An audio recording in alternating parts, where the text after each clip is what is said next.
today on Sweet Tea Hospitality. I'm Karen Conrad, and on today's episode, you're going to learn how to transform the exterior of a dated 1960s brick house into a welcoming, dreamy coastal cottage for an amazing price.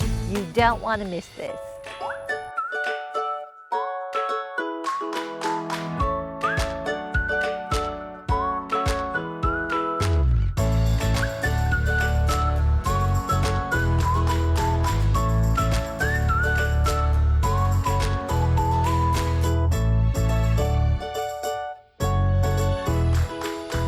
Welcome to Sweet Tea Hospitality, where we bring inspiration to your home and your heart. My name is Karen Conrad, and I'm going to be taking you step by step through our latest renovation project that we've named the Coastal Cottage. Now we're going to be starting on the outside of the home. And if you're a homeowner, or maybe you're in the midst of a renovation project yourself, I want to encourage you that the money we spend on improving the curb appeal of our house is one of the main areas that all of the experts tell us will be a strong ROI, or return on investment. Plus, this is the point at which the idea of hospitality in our home starts.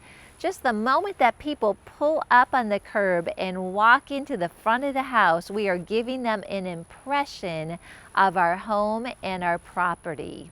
Now, if you are an investor, or maybe you're trying to sell a home, that's really encouraging, because you know this is one of the places that you know you can focus on. But I want to encourage you too. With our homes that we live in, the outside of our property is really that place we start to give people an idea of what hospitality in our homes are all about. And we want to make sure that that experience coming into our homes starts out right.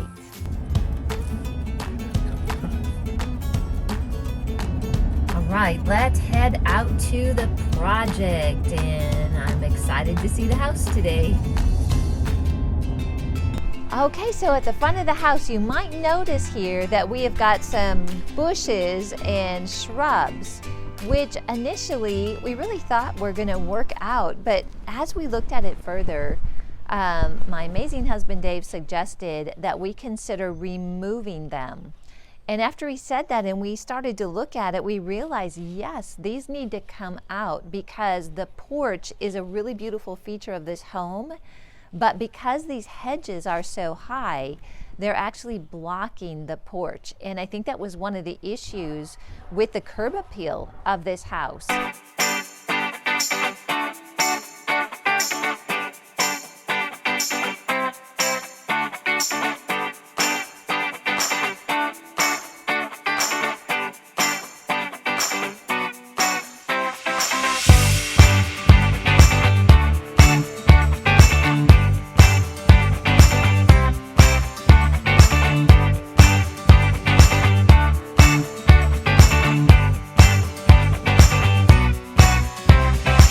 The other thing that we're looking at is we need to lighten up this porch.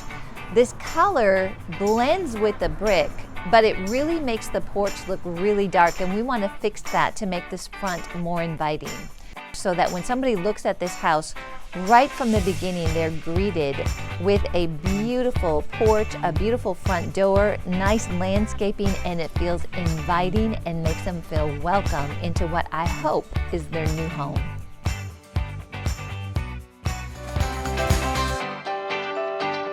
Hey Levi, thanks for picking up. You bet. What's going on? Okay, so I got a call from Melchor, and he's at the property. And who's the guy that did the fence? Jerry. Okay, he didn't finish it, Levi. Like he stopped short, and like I can still see all the junk on the end. I just kind of assumed that he would end it all the way by the neighbor's fence. I did pay his invoice, which could be a little problematic. And he sent me pictures, but I guess the very end was cropped out. That doesn't sound good. Well, something that Melchor said is that apparently, is there an easement back there? There is a utility easement. Okay. It's a small town Texas utility easement. You know, if Jerry's arguing that he can't keep going, literally every other house on the block has their fence go all the way. Okay. So that's just not gonna hold up, I think, for him. That fence should go all the way. I guess if the original agreement was just to go as far as he did, yeah, of course, we want to work with him on that. But if the original agreement was to go all the way to the end, then we probably need to talk to him about that. Hey, Levi, can you give him a call? I mean, it is probably something like that he just wanted to make sure he's doing the right thing. And if that's the problem, just tell him that Melchor said that it's okay, like everybody does it, just like you said. Can you take care of that for me today? Yeah, I'll call Jerry right now. Okay, Levi, thank you so much. All right, I love you. Love you too, Mom. Talk to you later. Talk to you later.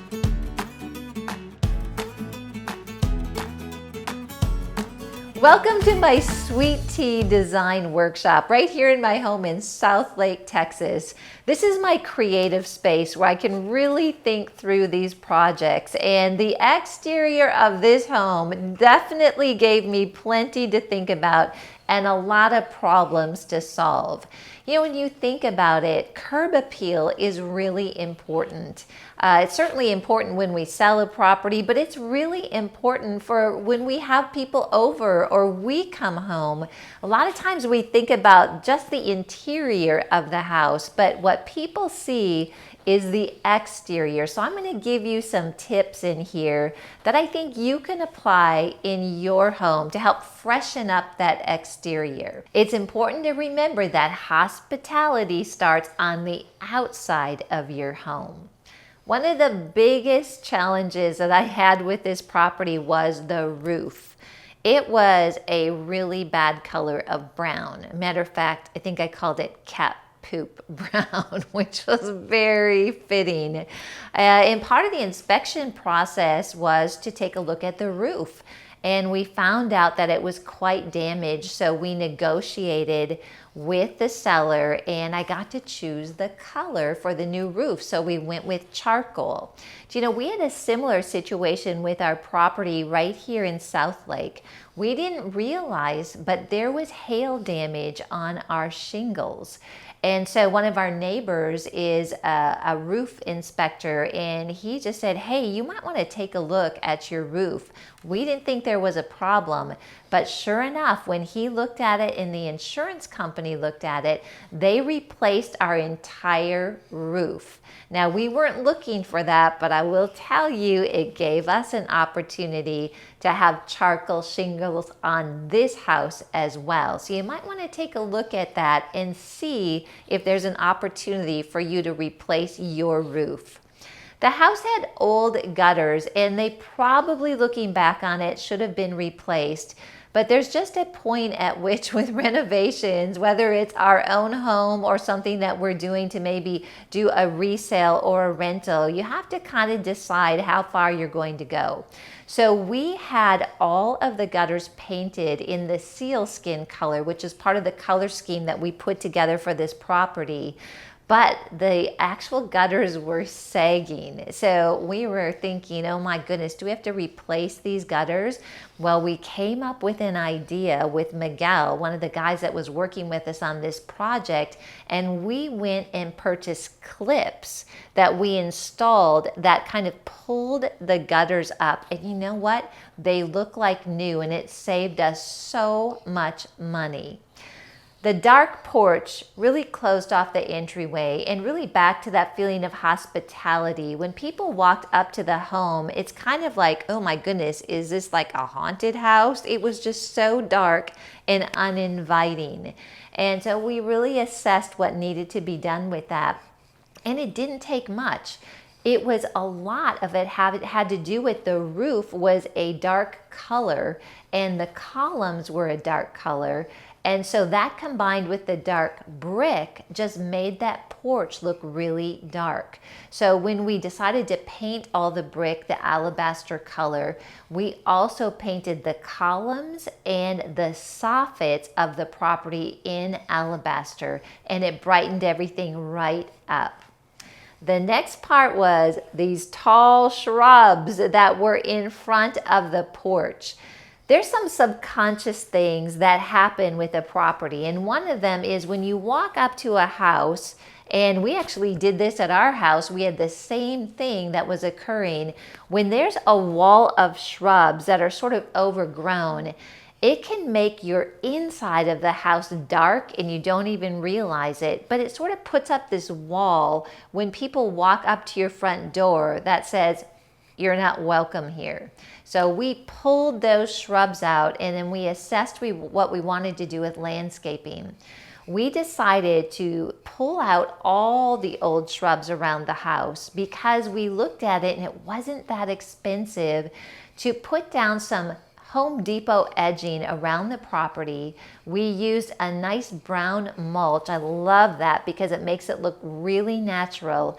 And we purchased small plants and planted them around the property. It cleaned everything up. It made it look really welcome. And when you have new landscaping, do you know that your house actually looks like a new house? So that might be something for you to consider for your property as well. Then there was the orange brick that looked, well, old, and it was from the 1960s, so it was very dated. So there is houses like these everywhere, and I wanted to make sure that this had character and it stood out and yet felt very warm and inviting. So what I did and what I do for any design idea that I'm thinking through is I like to look at magazines. So I have a stack of those that I go through, and I take a look at anything that catches my eye that I like. And I mark them or fold the page over, and I start to build my design plan. And in this case, it was for the outside. I also drive by houses, and if I see something I like, I take a picture of it. So I started to pull together some colors to create a color scheme. And you can see here, I use this a lot. It's kind of wore out, but these are all bent up. I'll pull out the different color scheme and put them together so that I can see the colors I'm considering next to each other. And I started with that seal skin that we talked about that we use for the trim, and I even use that for the front door. Then the alabaster white next to that, and together those two, if I only went with those two colors, would have been too harsh in my opinion. So I searched out and found another color called elephant ear, and that's what I chose for the shutters, so that it wasn't harsh to look at, but it still had that farmhouse look. And then of course I told Dave and Levi I must have cedar flower boxes, which they were so gracious to make for me. And so I created the design color scheme, and I worked the process from there throughout the entire exterior of the home. Many times concrete gets old and it gets stained and it just doesn't look nice. That was definitely the case with this property.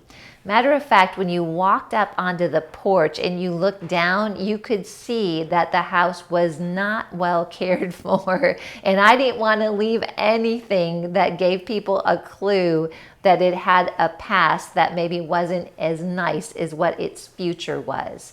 So what we did is we researched this, and you can do this in your house to freshen up your front steps or your patio. We did it in the backyard as well. Is we found a concrete stain at Home Depot that actually kind of went on like a paint. So you have to be careful with what type of color you choose. If we went with something that was maybe too bright or look too new, it would stand out and start to overtake the other design elements of the exterior of the home. So I looked for a color that was in the grays but had a little bit of brown in it as well, so it didn't jump out and scream, "They painted the front porch and the patio." It actually ended up looking like it's been there all along, and that's what we were going for. The front of the house had a wobbly metal handrail, and I didn't know what I was going to do about that because I thought, do I need to have a handrail? That definitely had to go. But what we ended up doing is we were able to cut the bolts off, and so that we could remove that and you couldn't even tell that there used to be a handrail there. Also, the steps were made of brick. And there was a part of me that wanted to keep that character in the front of the home, and so that's what I did. I kept the brick steps in place, and they actually went really well with the cedar flower boxes and the eventual flower pot that I put next to it. It all tied together, but remember, it started with a plan. Do you have worn-looking garage doors? Do they get dirty? That's one of those things we don't really notice because we use them every day. But one of the ways that a house can end up looking really tired is if those garage doors are dirty, dingy, or look like they need repair. We could have probably looked at these garage doors and decided to replace them, but instead we painted them the sealskin, and they look almost brand new. So if that's something that you might want to try to update or rejuvenate your house, it's very inexpensive and it can make a world of difference. So the air conditioner in the back, we all have air conditioners, and especially in Texas, but the placement of this air conditioner was really unsightly. It just kind of stood out there right next to the patio. It was loud and it did not add to the look of the patio. And so Levi actually got this idea, and you can do this as well. We bought 4 posts that he pounded in, and we bought some cedar wood, and he just made like a fence around it. And you know what? It looked beautiful, and it was a nice design element that tied into the rest of the property. This house is in a small town, and oftentimes, even by lakes, I remember growing up in Minnesota, you'd have a mansion here, and then you'd have a house that had been there for 100 years and wasn't taken care of. They're right next to each other. That was one of the problems that we had with this house, is behind it was an unsightly, messy yard. So how did we solve that? We put a fence up. Now when you come in the driveway, you've got this beautiful fence, and you don't even notice that mess in the other yard. And finally, we had a shed that we thought was a problem, but we turned it into an asset. That extra storage is really nice. And you might have an old shed on your property that doesn't match with your home, and it sort of stands out and looks like it doesn't belong. That was the case with this shed. So what did we do? We painted it the same colors as the rest of the house, and now it added character instead of detracting from the property. So again, studies show that the best place for you to invest in your home to get the value back out is on the exterior of the property. And you can do a lot of the things that we paid others to do for a fraction of the price. But I'll tell you, curb appeal and that first impression of your home makes a significant difference in how people perceive the hospitality coming to your property and your home.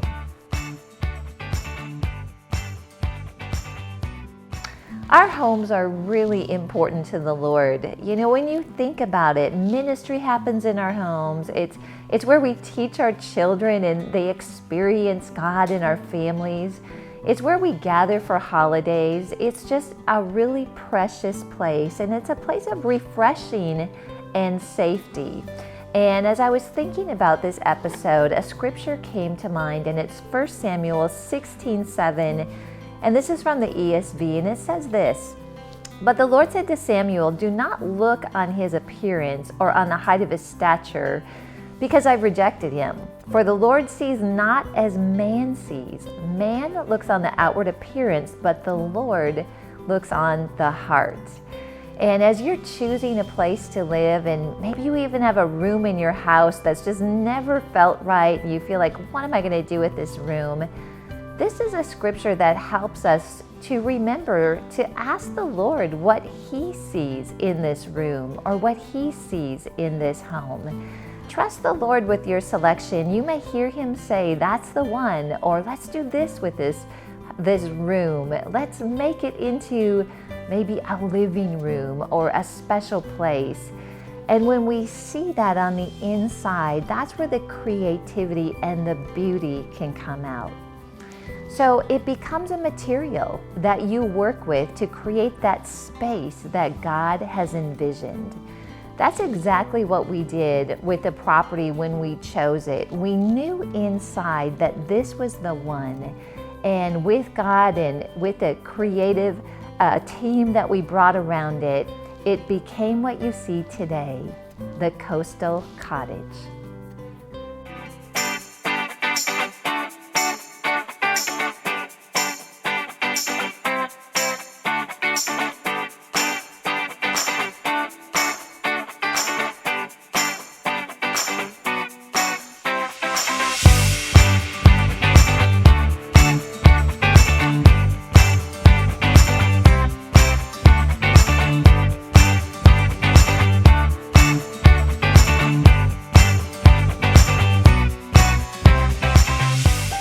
The cost of redoing the entire exterior of the Coastal Cottage. One thing I wanted to share with you is in almost every article, when you study and find out what's the best return on investment that I can have on my home, almost every time the best investment that you can put into your house is on the exterior and on the curb appeal. So I know there's a lot of things that we want to fix and maybe change in our properties, and we're trying to make a decision what we should do first in our homes. But when we talk about the importance of the hospitality of walking into a property from the outside, I can tell you that plus knowing that it's going to give you a nice return and increase in value might help you to make a decision to go ahead and do something about the exterior of your home. And I hope that this project has inspired you on how to go about that. So let's talk about the breakdown of costs. The exterior paint of the home cost $5,000. Now that included who we hired to actually paint the outside of the home. You have to use a special kind of paint, a concrete paint, because if you paint brick with something that's not meant for brick, it can flake off and it will cause you issues down the road. So I would just encourage you, what we did, we went to Sherwin-Williams, we told them about the project, they recommended the paint, and if you do this yourself, you can do it for much less than the $5,000 that we paid. I got the shutters from Wayfair. I tried to order a color that I was hoping would work, but it didn't work. And I realized that I'm kind of picky about those colors, but still it was such a bargain. All of the shutters cost me $875 for the entire house, and that includes painting them. I had Miguel and Joe come over and paint those shutters elephant ear, and I'll tell you what, it was a game changer on the look of the house. So if you're trying to figure out what to do to kind of have an impact without spending a lot of money, I think you should consider either painting your shutters or adding shutters. It really makes a difference. The front door that we replaced, that I found at the surplus store, was only $498. It completely changed the look and feel of the front of the house. The concrete stain was just $85, and that really spruced things up. And that could be something if you've been in your house for a little while, or maybe you just purchased a house and the previous homeowners didn't take care of your concrete. This can change the look of the house, and it also feels really good when you walk on it with your bare feet. It feels clean and it makes it easy to spray off. The cedar flower boxes, had I purchased those, would have been well over $1,000, especially the size of the flower boxes that I wanted. But because Dave and Levi, they went to Home Depot, they picked out the things that I wanted those to look like with the cedar planks and the wood. They made those for just $375. To cover the air conditioner was just $275. Levi did that himself. You can do that yourself at home as well. The backyard fence was an investment. That wasn't something that we wanted to take on ourselves. It was $4,000, but if we hadn't taken care of that, that would have been something we would have had to look at every day because it was right along the driveway. So when you would come home, you were always looking at that neighbor that did not take care of their yard. Maybe you have a neighbor like that too, and then you can decide, hey, let's put a fence up. The landscaping was really inexpensive for the value that I feel like we received. It was just $1,650. If you've got some grown kids at home, or maybe some grandkids that are looking for a project, or you think, maybe it would be good to give them a project, this would be great for them. The edging from Home Depot, I used the deeper one, not the smallest one, really went in easy, and it just looks completely refreshed on the outside compared to when we had those shrubs and some of that scraggly landscaping. The new roof, because we split the cost with the seller, was just $4,750. But again, if you're a homeowner and you think you might have some hail damage, call your insurance company or have a roof inspector come out and take a look at it. We did add a light in the front that looks like a lamp post, and so I really wanted to bring that freshness in, but the lamp plus the outlet cost just $375. And that would be something too. Maybe you've had the same outdoor lanterns on your property for more than 20 years. We just get used to it, and really we don't even see it anymore when we walk up to the house. But maybe you could consider just that one thing, refreshing those lights, which will give your house a nice new look on the outside. The planter that was in the cedar that I put next to the steps, just $89 at Home Goods. And then with the heat in Texas, there was no way that I could plant real plants in those flower boxes. So I got the 50% off day at Hobby Lobby, and all of those silk plants cost just $329. And finally, remember when I was sharing with you about the gutter clips? $32. So compare that to getting a whole new gutter system. So the exterior renovation total was $17,943. I hope this program has inspired you to spruce up the outside of your home or take on that project, knowing that on the other side of that, you're going to see something absolutely beautiful that is going to give people that first impression of your home. You know, God wants to be in every part of our lives. And when we look at renovations or purchasing a property, we hear His voice. And I want you to know that His desire is that you do own property, that you do profit, and that your home is one that's full of peace and presence. Thank you so much for joining me today on Sweet Tea Hospitality. I'm Karen Conrad.